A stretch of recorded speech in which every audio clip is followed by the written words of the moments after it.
大家好，我是小陈。经常有网友呢问我我们常说的这个公频逆变器和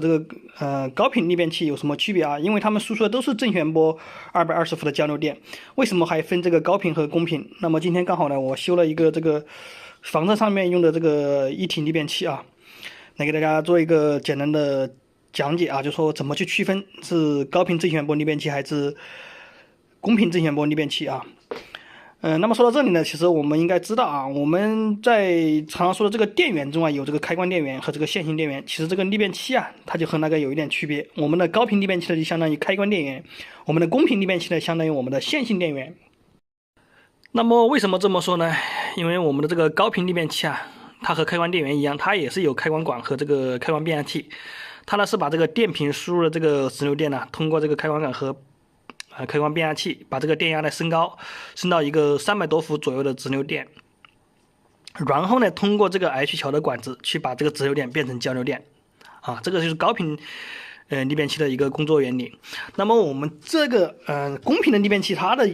区别在哪？它是没有开关变压器的，它只有一个线性变压器。这个线性变压器呢也很简单，它就是一个220伏变12伏，或者是多少伏的一个变压器。那么具体是变多少伏呢？就取决于这个逆变器的这个输入是多少伏的电压像我这个呢，它是一个48伏输入的，那么它这个电压呢，就是应该在48除以根号2应该就是48除以1.4大概是30多伏左右的一个交流电吧，应该是。刚刚算了一下，大概是35伏左右的一个交流电那么也就是说，我们这个变压器在它这端的话接入220的话，它另外一端是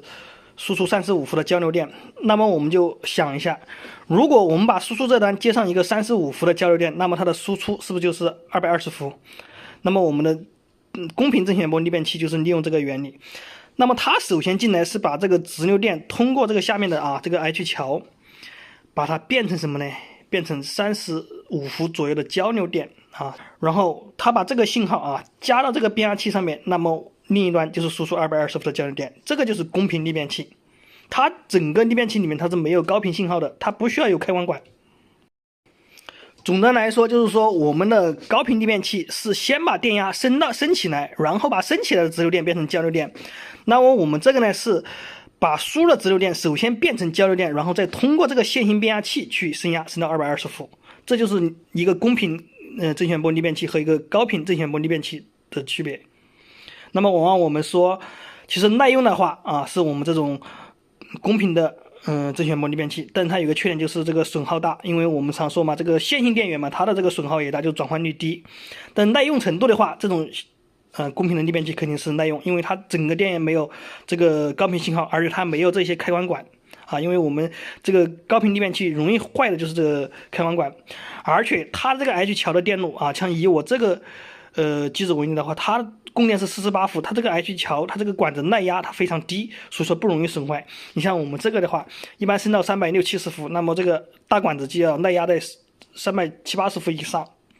所以说这也就是说为什么高频逆变器它比这个公频逆变器容易损坏的原因。